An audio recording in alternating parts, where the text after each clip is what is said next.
My entire world existed in darkness. But today, for the first time, I thought maybe that darkness was a blessing. Because what was happening in front of me, the sounds, the whispers, the cold metal pressed against my wrists, not seeing any of it felt safer. The auction house air wrapped around my skin like ice, and the chains on my hands clinked with every small movement I made. I knew exactly what was happening. I was being sold, put up for display like an object, meant for an alpha who collected omegas the way others collected art. My name is Jonas. And never in my 22 years did I imagine my life would come to this moment. Lot number 47. A rare blind omega. Age 22. Unclaimed and defective. The auctioneer's voice cut through me like a blade. Defective. That word wasn't new to me. I'd heard it my entire life. My eyes didn't work, so I didn't work. Simple as that. But even now, standing here in chains, my heart still beat with this tiny foolish hope that maybe someone would see me as a person, not just a broken thing. Then a voice erupted from the crowd. Deep, sharp, powerful enough to make my entire body freeze. 5 million. Silence crashed down on the room. Everyone held their breath. I understood immediately. This was the alpha everyone whispered about. Cain. Ruthless. Merciless. The one who never loved his omegas, only accumulated them like trophies on a shelf. And now I was his next prize. Within moments, hands grabbed me, pulling me up from the platform. Someone gripped my arm, firm, commanding. Yet strangely, it didn't hurt. My breath caught when he spoke for the first time. His voice so close to my ear I could feel the warmth radiating from him. You belong to me now. Understand that, Jonas? There was no softness in his tone. Only possession. Only authority. But hearing him say my name, like he'd already studied my file, already decided I was worth remembering, made my heart skip in a way I couldn't explain. When his scent reached me, dark cedar mixed with burnt amber, my omega instincts flared to life. My body recognized him even though my mind screamed to resist. The scent was possessive, dominating, overwhelming, but underneath all that, there was something protective too, something that confused me. I don't belong to anyone. I forced the words out, knowing full well what they might cost me. My voice shook, but I didn't stop. I couldn't. His laugh came slow and dangerous, like he enjoyed my defiance. We'll see about that, Jonas. We'll definitely see. He led me out of the auction house. One hand wrapped around my upper arm. The walk felt endless. Outside, the air changed. Fresher, cooler. I heard a car door open, felt leather beneath me as I was guided into a seat. The door closed with a heavy thud, trapping me inside with him. The engine started, a low purr that vibrated through my body. Where are you taking me? I asked, trying to keep my voice steady. Home. That single word felt like a sentence. His home. His territory. His world. The drive lasted maybe 30 minutes, though it felt like hours. He didn't speak again, but I could feel his eyes on me, studying me, analyzing me. I kept my hands folded in my lap, my fingers twisting together nervously. What did he see when he looked at me? Just another omega for his collection? Just another possession to lock away? When the car finally stopped, he got out first. I heard his door close, then mine opened. His hand found mine, pulling me out gently this time. My feet touched smooth pavement, then steps. I counted 7 of them before we reached a door. It opened with a quiet whoosh, and immediately I was hit with the scent of expensive wood, leather, and something floral. Other omegas. He kept other omegas here. My stomach twisted. Of course he did. I was just one more. Can you walk, or do you need help? He asked, and there was something almost considerate in his tone. It threw me off. I can manage. I lied. I had no idea where I was or where I was going, but I refused to appear weak in front of him. He made a sound that might have been amusement. Stubborn. I like that. Then his hand pressed against my lower back, guiding me forward. There are 12 steps ahead. The railing is on your right. I hated that he was helping me. Hated that he was being careful. It would be easier if he was cruel, if he treated me like the defective thing everyone said I was. At least then I'd know what to expect. We climbed the stairs, his hand never leaving my back. At the top, we walked down what felt like a long hallway. I could hear distant sounds, music, voices, movement. Other omegas living their lives in this mansion. Finally we stopped. A door opened. "This is your room, Jonas. Don't try to leave it." His voice carried a clear warning. Then he stepped back and I heard the door close behind me. The lock clicked into place. I stood there for a moment, trying to orient myself. Slowly I reached out, my hands searching for anything familiar. My fingers found a wall, then a dresser, then finally a bed. I sat down on the edge, feeling the mattress dip beneath me. The sheets were soft, silk, maybe expensive. Everything here screamed wealth and control. This wasn't freedom. This was just a prettier cage. My hands started shaking. All the fear, all the anger, all the grief I'd been holding back suddenly crashed over me, like a wave. I tried to stop the tears, tried to be strong, but they came anyway. I buried my face in my hands and let myself break down. Alone in this beautiful prison, I don't know how long I cried. Minutes? Hours? Time felt meaningless. But eventually I heard the lock click again. The door opened. Footsteps approached. His footsteps. "Why are you crying?" His voice was different now, softer somehow, like he genuinely wanted to understand. "Because I don't want to be here." The words exploded out of me. "I'm not your toy. I'm not something you can just lock away and forget about. I'm Jonas. I'm a person. I know who you are." He cut me off and I heard him move closer. The bed dipped as he sat down next to me. "You think I bought you on a whim? You think I don't know exactly what I'm doing? Then why?" I demanded, turning toward where I thought his voice was coming from. "Why me? Why would someone like you want someone like me?" Silence stretched between us. Then he spoke, and his words knocked the air from my lungs. "Because when I saw your file, when I read about the blind Omega, who fought back against every Alpha who tried to claim him, who refused to be broken no matter how many times he was told he was worthless, I knew I had to have you. Not because you're defective, Jonas, but because you're the only real thing I've seen in years." I woke up to sunlight warming my face, at least. That's what it felt like. Warmth on my skin, brightness behind my closed eyelids. My internal clock told me it was morning, though I had no way to verify that. The silk sheets were tangled around my legs, evidence of a restless night filled with fragmented dreams and constant awareness of where I was. Kane's mansion, Kane's room, Kane's prisoner. Sitting up, I took inventory of my surroundings the only way I could, through touch and sound. I ran my hands over the nightstand beside the bed, feeling smooth wood and what might have been a lamp. My fingers traced the edge of the mattress, memorizing its size and shape. King-sized, probably. Everything in this place seemed designed to impress, to intimidate, to remind me of the wealth and power of the man who owned it. A knock on the door made me freeze. "Come in," I said, though I wasn't sure I wanted anyone to enter. The door opened, but the footsteps weren't Kane's. Too light, too hesitant. "Breakfast," a quiet voice said. Female, young, a staff member, probably. I heard the clink of dishes being set down on what I assumed was a table across the room. "Mr. Kane said to make sure you eat." "Thank you," I managed. And the footsteps retreated quickly. The door closed again, but this time it didn't lock.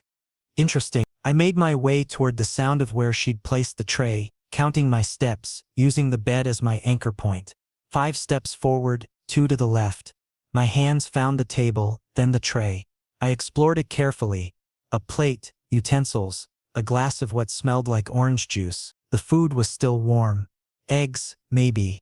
Toast. Something that might have been bacon. I ate mechanically, not really tasting anything. My mind was too busy trying to piece together what Kane wanted from me.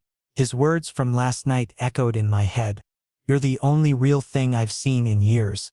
What did that even mean? Was it a line he used on all his Omegas? A way to make us feel special before he got bored and moved on to the next? After finishing what I could stomach, I decided to explore. If the door was unlocked, maybe I could learn more about this place, about what I was dealing with. I moved slowly, carefully, one hand trailing along the wall. The room was larger than I'd thought. I found a bathroom, marble floors, a massive bathtub, everything top of the line. Then a closet filled with clothes that definitely weren't mine. Had he bought these for me, prepared for my arrival? The thought made my skin crawl. How long had he been planning this? I made my way back to the door and opened it slowly. The hallway beyond was quiet. I stepped out, keeping my right hand on the wall, using it as my guide. The carpet was thick beneath my bare feet, muffling my steps. I moved forward cautiously, counting doorways as I passed them. 1, 2, 3. How many Omegas did he keep here? Lost? The voice came from behind me, making me jump. Cain. I turned toward him, trying to school my expression into something neutral. Just exploring my new prison. It's not a prison if the door is unlocked. He sounded closer now, and I caught his scent again. That cedar and amber that made my instincts go haywire. A cage is still a cage, even without bars. I crossed my arms over my chest. Defensive. He was quiet for a moment. Then come with me. There's something I want to show you. I don't. Please. That single word, spoken without command or authority, caught me off guard. It almost sounded like a request. Against my better judgment, I nodded. He took my hand, gently like I might break, and led me down the hallway. We walked for what felt like minutes, turning corners, descending stairs. Finally we stopped. We're outside, he said. There's a garden here. I thought, maybe you'd like to feel the sun. Smell the flowers. I stepped forward and immediately the world changed. Warmth on my face, not from a window but direct and strong. A breeze carrying the scent of roses, jasmine, something citrusy. Grass beneath my feet, soft and slightly damp. Birds singing somewhere overhead. It was beautiful. It was freedom, even if temporary. Why are you doing this? I asked, my voice barely above a whisper. Doing what? Being kind. Showing me this. You could just keep me locked up, but you're not. I don't understand. He was quiet for so long I thought he might not answer. Then, I told you last night, you're real, Jonas. Everyone else in my life wants something from me. Money, status, protection. They smile and agree and pretend to be whatever they think I want. But you've done nothing but fight me since the moment I bought you. You're not pretending, you're not performing. You're just you. So what? I'm your pet project? Your little rebellion against all the fake people in your life? Bitterness crept into my tone. No. His hand touched my shoulder, light and careful. You're my reminder that there's still something worth caring about in this world. Even if you hate me for the rest of your life, at least that hatred will be honest. I didn't know what to say to that. Didn't know how to process the vulnerability I heard in his voice. This was the ruthless alpha everyone feared. The man who collected Omegas like objects. I should go back inside, I finally said, pulling away from his touch. Of course. He didn't argue, didn't try to make me stay. Whenever you want to come out here again, just tell the staff. They'll bring you. As he led me back to my room, I realized something terrifying. I was starting to believe him. Starting to think that maybe, just maybe, there was more to Cain than the monster everyone said he was. And that scared me more than anything. 3 days passed in Cain's mansion. 3 strange, confusing days where nothing happened the way I expected. He didn't force himself on me. Didn't assert his claim the way alphas were supposed to with newly acquired Omegas. Instead he sent meals through staff members, checked on me once each evening and gave me space. Too much space, actually. It was unsettling. I'd grown accustomed to the routine. Wake up, eat breakfast alone. Spend hours in my room touching every surface until I'd memorized the layout completely. Sometimes venture to the garden when the staff offered. Evening would come, Cain would knock, ask how I was, accept whatever short answer I gave him, then leave. No demands, no expectations. It was driving me crazy. What was his game? What was he waiting for? On the 4th evening, everything changed. I was sitting on my bed, running my fingers over a book someone had left in Braille. A small kindness I hadn't expected, when I heard his footsteps approaching. But they were different tonight, slower, heavier, uneven. Like each step took effort. The door opened without the usual knock. Jonas. His voice was strained, rough in a way I'd never heard before. What's wrong? I stood up instinctively, orienting myself toward him. I shouldn't be here. He stayed near the doorway. I could hear his breathing fast, labored. I need you to understand something. My rut started an hour ago. My heart stopped. Every Omega knew what that meant. During rut, alphas lost control. Their instincts took over. They became aggressive, possessive, demanding. And here he was, in my room with nothing and no one to stop him from taking what he'd technically already paid for. Then leave. I tried to keep my voice steady even as fear spiked through me. Go to one of your other Omegas. I'm sure they'd be happy to. I don't want them. He cut me off and I heard him take a step into the room before stopping himself. You're sent, Jonas. It's the only thing I can focus on. Since I brought you here, every other Omega's scent has been wrong. Artificial, fake. But you're— Stop. I held up a hand. Just stop. You're in rut. You're not thinking clearly. Whatever you're feeling, it's just biology. Not— I know what I'm feeling. His voice rose, then immediately softened. Sorry. I'm sorry. I'm trying to control it, but you need to know how hard this is. You need to understand that right now, every instinct I have is screaming at me to claim you, to mark you, to make sure everyone knows you're mine. But you're not doing that. The observation came out quieter than I intended. No, I'm not. I heard him move again backward, this time toward the door. Because despite what you think of me, despite what everyone thinks of me, I'm not a monster. I won't take something that isn't freely given. Silence filled the space between us. My mind was racing. He was in rut, the most vulnerable, dangerous time for an alpha, and he was walking away, choosing to leave rather than force himself on me. It went against everything I'd been taught about alphas, especially ones like him. Where will you go? I asked. My room.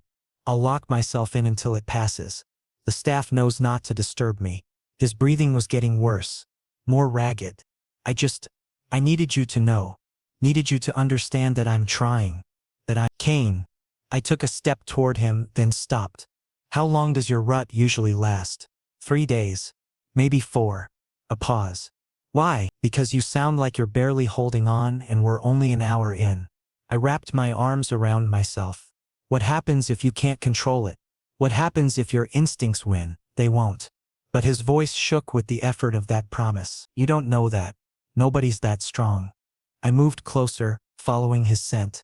And what about your health?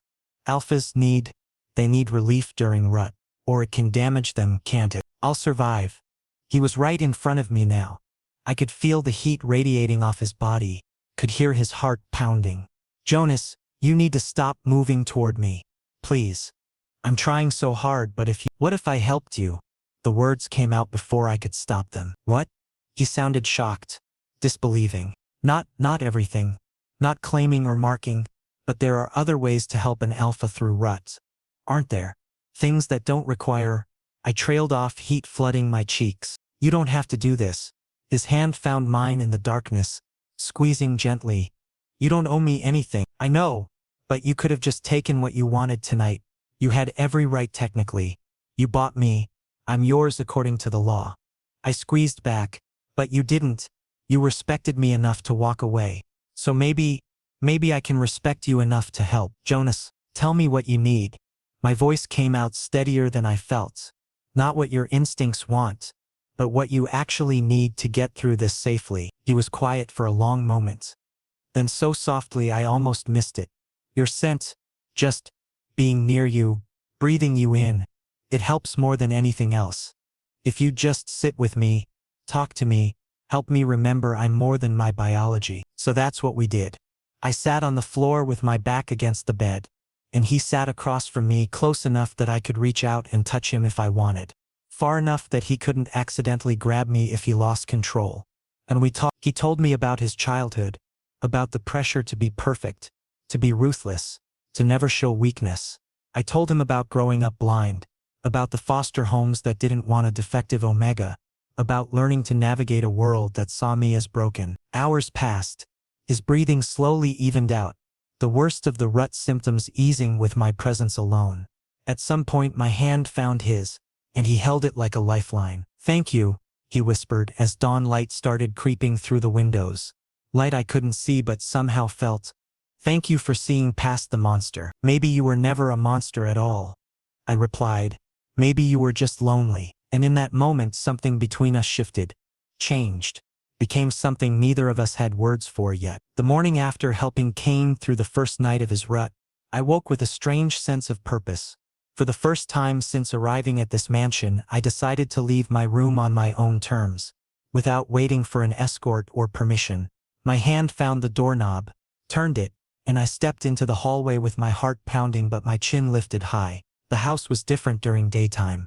I could hear activity, footsteps on distant floors, the clink of dishes, muffled conversations, and scents. So many scents. Other Omegas lived here. I'd known that intellectually, but experiencing their presence firsthand made it real in a way that twisted my stomach. I made my way down the hall, counting steps and using the wall as my guide. The carpet changed to hardwood, then back to carpet. I was getting better at mapping this place in my mind, creating a mental picture built from textures and sounds and distances. When I reached what I assumed was the main staircase, I remembered descending it with Cain that first day. I heard voices below. The dining room. Probably. Taking a breath, I descended carefully, one hand on the railing. The voices grew louder, then stopped abruptly. They'd noticed me. Well, a voice said. Male, smooth, with an edge of amusement that set my teeth on edge. The new acquisition finally emerges from his tower. I didn't respond, just continued my careful descent until I reached the bottom. The dining room was to my left. If I remembered correctly, I turned that direction, trying to project confidence I didn't feel. Do you need help finding a seat? Another voice, female this time, dripping with false sweetness. Or should we just watch you stumble around? I can manage, I said evenly, moving forward with one hand extended. My fingers found the back of a chair. I pulled it out and sat down, acutely aware of the silence surrounding me. How many were there? 4. 5. I couldn't tell. Someone should get him a plate, the first male voice said. Unless he plans to just sit there looking decorative. Laughter rippled around the table. Not kind laughter. The sort that made you feel like the punchline of a joke you didn't understand. I reached forward, searching for where plates and food might be. My hand knocked against something. A glass from the sound of it, but I managed to steady it before it fell. Small victory. Careful there, another voice warned, this one closer to my right. Wouldn't want you to make a mess. I was about to respond when I heard it. The deliberate scrape of a glass being pushed across the table. Then liquid splashing. Cold and sticky, hitting my hands, my shirt soaking through the fabric. Oh no. The voice was male, younger, theatrical in its false concern. I'm so sorry, Jonas. I didn't see you there. The irony wasn't lost on anyone. Giggles erupted around the table. I sat frozen, juice dripping from my fingers, humiliation burning through me. This was deliberate, calculated. They'd been waiting for a chance to put me in my place, to remind me that I didn't belong here among them. Ozzy. The voice cut through the laughter like a blade. Cain's voice, sharp and deadly. I hadn't heard him enter, but clearly he'd witnessed everything. Go to your room. Now. The temperature in the room seemed to drop 10 degrees. All sound ceased. Cain, I was just... The voice that had mocked me, Ozzy, now trembled. I don't recall asking for an explanation. Each word was precisely enunciated, controlled fury barely restrained. You have 5 seconds to remove yourself from my sight before I make you regret far more than sping juice. Footsteps scrambled away. Fast. Panicked. The rest of you, Cain continued, his voice somehow even more dangerous in its calmness, have exactly 10 seconds to vacate this room. If I see any of you near Jonas again without explicit permission, you'll find yourselves without a home. Am I understood? A chorus of yes, Cain followed. Then more footsteps. Rushed, fearful. Within moments, only Cain and I remained in the large dining room. I heard him approach. His footsteps measured now, controlled. His scent reached me. Still that cedar and amber, but threaded through with something sharp. Anger. Not at me, I realized. For me, Jonas. His voice had transformed again, soft now, careful. He knelt beside my chair. I could tell from how close his voice was, how it came from below rather than above. Let me help you. I don't need... Please. That word again. The one that seemed to cost him something to say. Let me... I felt something soft press into my hand. A napkin or maybe a small towel. He began carefully wiping the juice from my fingers, each movement gentle and deliberate. Then he dabbed at my shirt, though we both knew it was ruined. You should have called for me, he said quietly. The moment you decided to come down here, you should have asked me to accompany you. I didn't think I needed a bodyguard in your own house. Bitterness crept into my tone despite my best efforts. It's not about need, it's about... He paused, and I heard him take a breath. They see you as a threat, Jonas. You've been here less than a week, and already I spend more time thinking about you than I have about any of them in months. Years, maybe. They're jealous. And jealousy makes people cruel. So this is my fault? I pulled my hand back. Because you pay attention to me? No. His hand caught mine again, holding it firmly but not painfully. This is their fault for being petty and vindictive, and my fault for not making my expectations clearer from the start. He stood still holding my hand, and I felt him pull me to my feet. Come on. Let's get you cleaned up and find you something else to wear. I can do it myself, I protested, even as I let him lead me. I know you can. You're remarkably capable for someone who's been here such a short time. But humor me, please. We walked through the mansion, my free hand trailing along the wall out of habit. Upstairs, down a hallway, through a door. His scent was stronger here. This was his room. I realized. His private space. The bathroom is straight ahead. About 6 steps. There are towels on the rack to your left and I'll find you something clean to wear. He released my hand. Take your time. I stood there for a moment, processing. He'd brought me to his room. His personal sanctuary. None of the other Omegas had mentioned ever being invited here. I'd heard them complaining about it during their mockery. Why are you doing this? I asked. Before I could stop myself. Really doing this? Not the surface answer about me being real or different. The actual reason. Silence stretched between us. Then, because when I look at my life, Jonas, all I see is a collection of beautiful things that mean nothing. Possessions without purpose. People who fear me or want something from me, but nobody who actually sees me. Then, you arrived, and you couldn't see me at all. Literally couldn't, and somehow that meant you saw me more clearly than anyone ever has. I heard him move closer, felt his presence just in front of me. You're not afraid to challenge me. You don't want my money or my protection or my status. You just want to be treated like a person.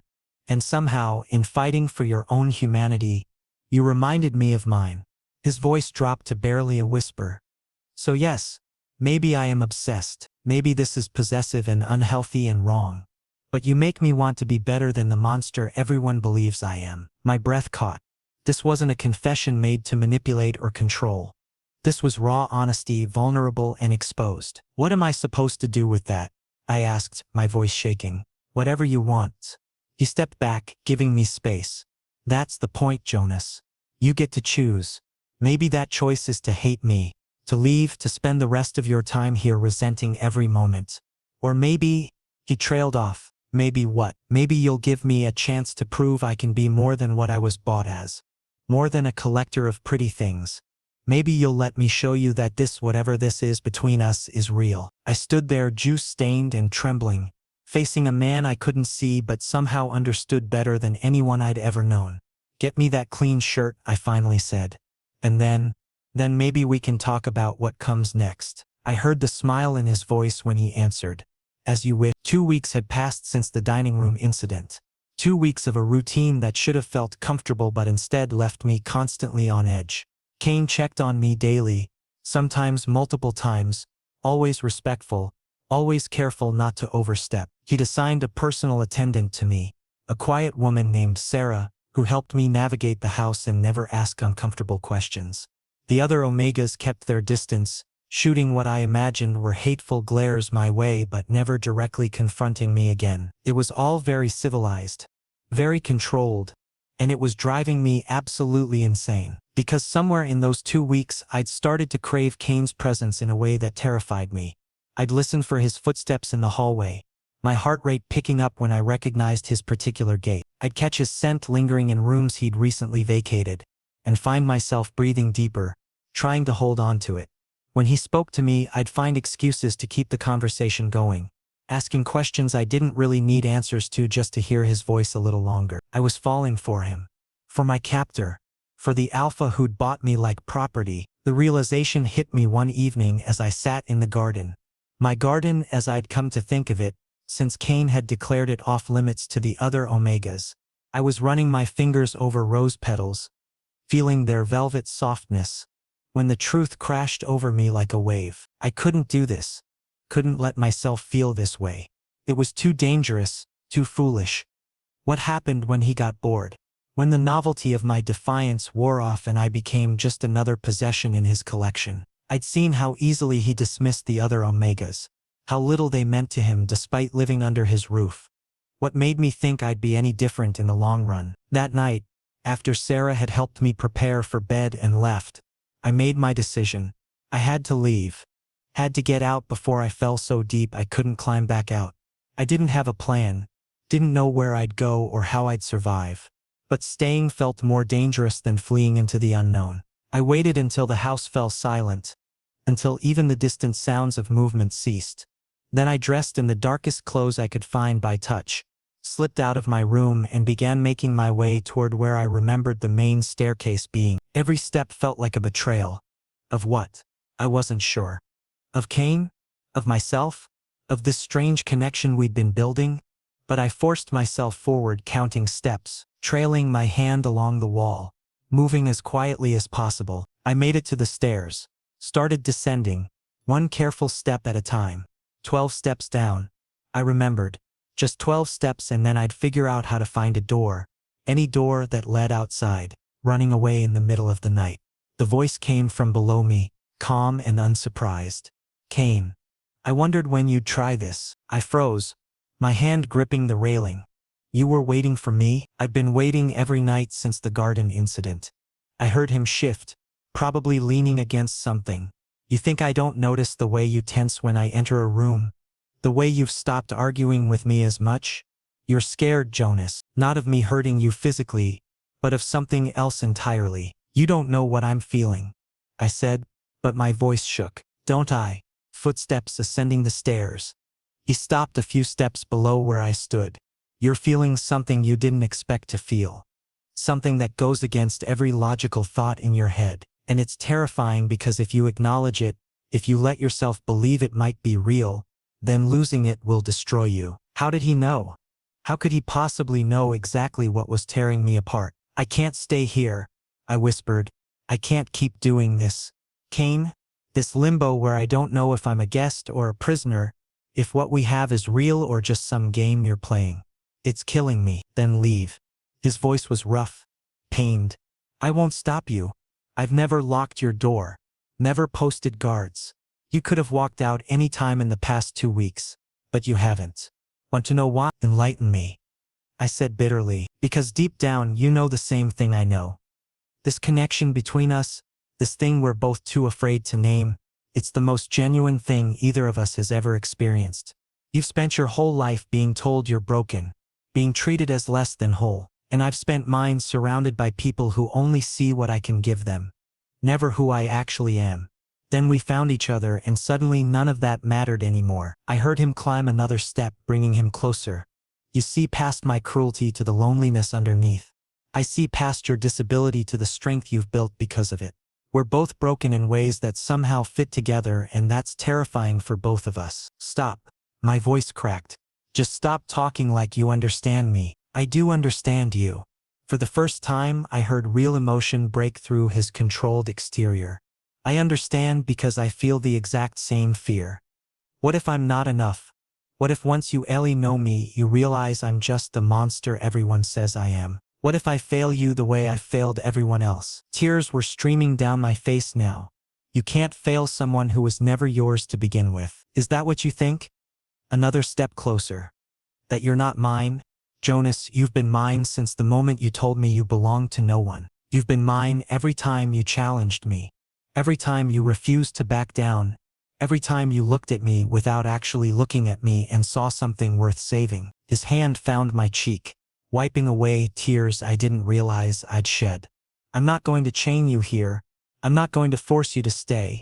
But I am going to ask you, just once, to consider that maybe running away from something real is more frightening than staying and seeing where it leads. And if it leads nowhere? I asked, my voice barely audible. If we crash and burn and I end up more broken than when I started, then at least we'll have burned together. His thumb traced my jawline, gentle and reverent. At least we'll have had something true, even if it was temporary. I stood there on that staircase, torn between logic and emotion, between fear and hope. Every rational part of my brain screamed to keep running, to protect myself before it was too late. But my heart was already his. And we both knew it. I hate you, I whispered, even as I leaned into his touch. I hate that you make me feel this way. I hate that I can't stop thinking about you. I hate that the thought this thought leaving actually hurts. I know. His forehead pressed against mine. I hate it too. I hate that I've become someone who needs another person to feel complete. I hate that the thought of you walking out that door makes me want to tear this whole house down, just to give you a reason to stay. That's not healthy, I said, but there was no conviction behind the words. No, he agreed. It's not. It's obsessive and possessive, and probably a dozen other things a therapist would have a field day with. But it's also honest. It's also real. And right now, that's all I can offer you. We stood there in the darkness, breathing the same air, existing in the same moment. And slowly, impossibly, I felt my resolve crumbling. If I stay, I began, and felt him tense. Things have to change. I need honesty. Complete honesty. No more games, no more testing me, no more wondering if this is real or just elaborate manipulation. Done. No hesitation. And the other Omegas need to go. The words surprised even me. I can't do this, whatever this is, while they're here watching, judging, waiting for me to fail. A pause. Then it'll take some time to arrange appropriate housing for them. But yes, they'll be gone within the week. And you have to tell me the truth. I pulled back slightly. Right now, why did you really buy me? The real reason. Not the pretty words about seeing past monsters. He was quiet for a long moment. When he finally spoke, his voice was raw with vulnerability. Because I saw your file and read that you'd been returned to the auction house 3 times.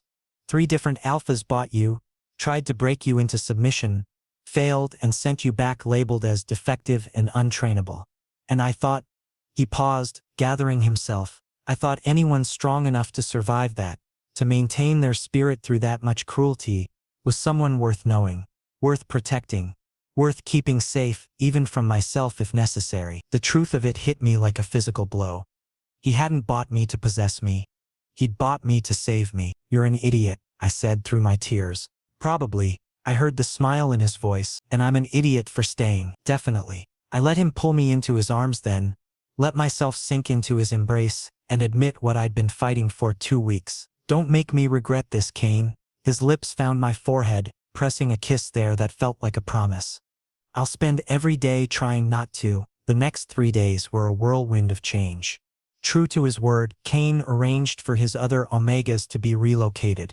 I heard them leaving, tearful goodbyes, angry whispers, the sound of luggage being carried downstairs. Sarah told me later that Kane had provided each of them with generous settlements, enough money to start fresh lives wherever they chose.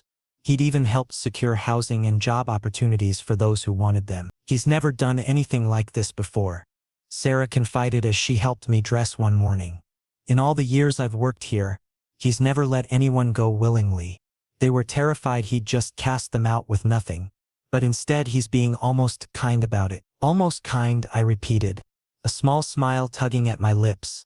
That seemed to sum Kane up perfectly. Not quite good, but trying to be better. Ozzy was the last to leave.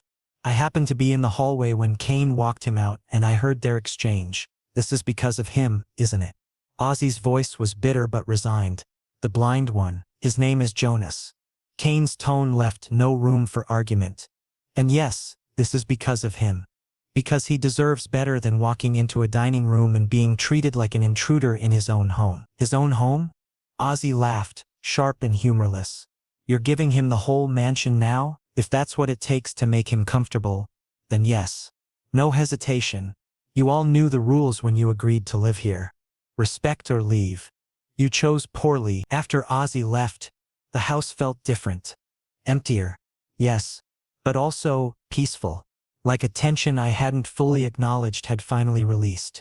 That evening, Kane found me in the library, a room I'd discovered with Sarah's help, filled with books in Braille that someone had thoughtfully stocked. They're all gone, he said simply. It's just us now. You, me, and the staff who actually respect boundaries. I set down the book I'd been reading. Do you regret it? Sending them away? No.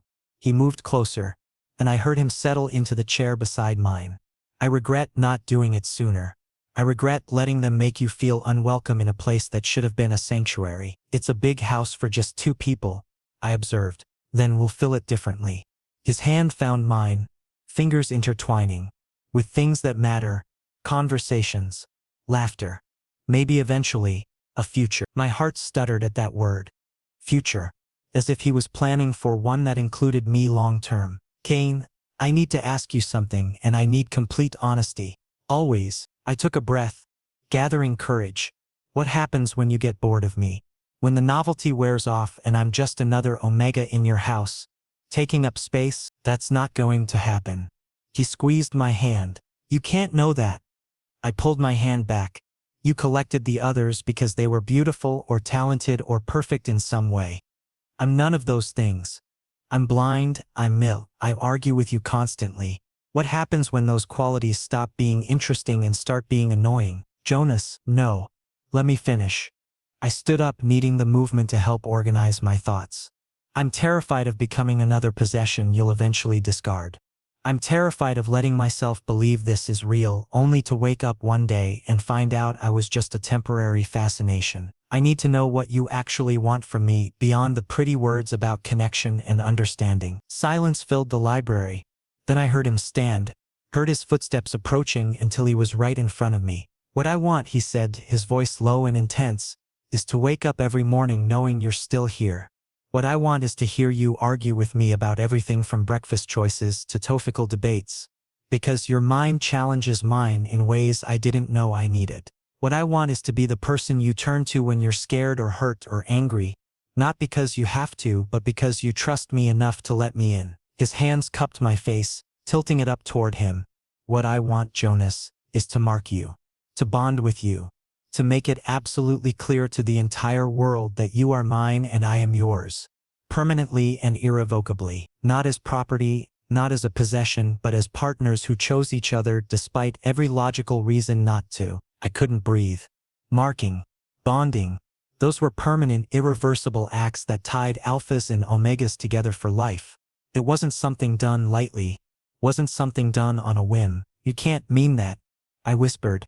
We've barely known each other a month. I've known you long enough to understand that what we have doesn't follow normal timelines or logical progression. His thumb traced my lower lip, sending shivers through me. I've known you long enough to trial that if I let you slip away, I'll spend the rest of my life regretting it. What if I'm not ready? My voice came out smaller than I intended. What if I need more time to be sure? Then we wait. No hesitation, no pressure. We wait as long as you need. But Jonas, understand something. Whether you let me mark you tomorrow or a year from now, my commitment to you doesn't change. You already own me in every way that matters. I felt tears building again. How are you so sure? How can you possibly be this certain? Because for the first time in my life, I'm not thinking about what I can get from someone. I'm thinking about what I can give. I'm thinking about how to make you smile, how to make you feel safe, how to prove that you're worth every ounce of effort it takes to be worthy of you. He pressed his forehead to mine. You've turned me into someone who wants to be better, and that's not something I'm willing to lose. My hands found his chest, feeling his heartbeat steady, strong, real. If we do this, if I let you mark me, there's no going back. You understand that? I'm counting on it, and you have to promise me something first. I needed this, needed the assurance before I could take such a permanent step. Anything. Promise me that even when I'm difficult, even when I'm stubborn and independent and don't need rescuing, you'll still want me. Promise me that the person I am right now is the person you want forever, not some improved version you're hoping I'll become. His arms wrapped around me, pulling me close. Jonas, the person you are right now, blind, stubborn, fiercely independent, refusing to be anything other than completely yourself, is exactly who I fell for. If you changed, if you became easier or more compliant, or stopped challenging me, I'd miss the real you. I want all your rough edges and sharp corners. I want your arguments and your defiance. I want you exactly as you are, for as long as you'll have me. Something inside me broke open then, some final wall I'd been holding up against him. Maybe Sarah was right. Maybe he was trying to be kind. Maybe, just maybe, this ruthless alpha who everyone feared had found something in me worth being gentle for. Okay, I whispered against his chest. Okay, Kane, I'm ready. I felt him tense, felt the sharp intake of his breath. Are you sure? Because once I start, I won't be able to stop. I know what bonding means. I pulled back enough to reach up and touch his face, mapping the features I'd never see. I know it's permanent. I know it's forever, and I mean it anyway. I'm choosing you. The sound he made was somewhere between a groan and a sigh of relief. Then his lips found mine, and this kiss was different from the one on the staircase. This was a promise, a claiming, a beginning. When he finally pulled back, both of us breathing hard, he pressed his lips to my ear. I love you, Jonas. I know it's fast, I know it's intense, but I love you in a way I didn't think I was capable of loving anyone. I love you too, I admitted, the words feeling both terrifying and right. God help me. I actually love you. He guided me to the couch, laying me back gently, hovering over me, with careful control. The mark goes here, he murmured, his lips brushing the junction between my neck and shoulder. It'll hurt for a moment, but then we'll be bonded, I finished. Forever, forever, he agreed. When his teeth sank into my skin, the pain was sharp and immediate, but it faded quickly into something else.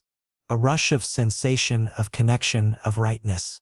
I felt him in my mind, felt his emotions mixing with mine until I couldn't tell where I ended and he began. And in that moment, I understood. This was real. This was permanent. This was choosing to be vulnerable with someone and having them choose to protect that vulnerability rather than exploit it. When it was done, when the bond settled into place like a missing piece finally found, Kane gathered me into his arms and held me like I was something precious. Mine, he whispered against my hair. Yours, I agreed. And you're mine too. Don't forget that part. His laugh was soft and genuine. Never. I'm yours, Jonas. Completely and permanently yours. The ruthless Alpha had finally found something worth being gentle for. And the broken Omega had finally found someone who saw his cracks as beautiful rather than defective. We'd both been collected by society's expectations, boxed and labeled and dismissed. But together we'd chosen to collect something different. Moments of genuine connection, honest vulnerability, and a love that defied every logical reason it shouldn't exist. And that, I decided as I drifted off in Kane's arms, was the most valuable collection either of us could ever hope to build.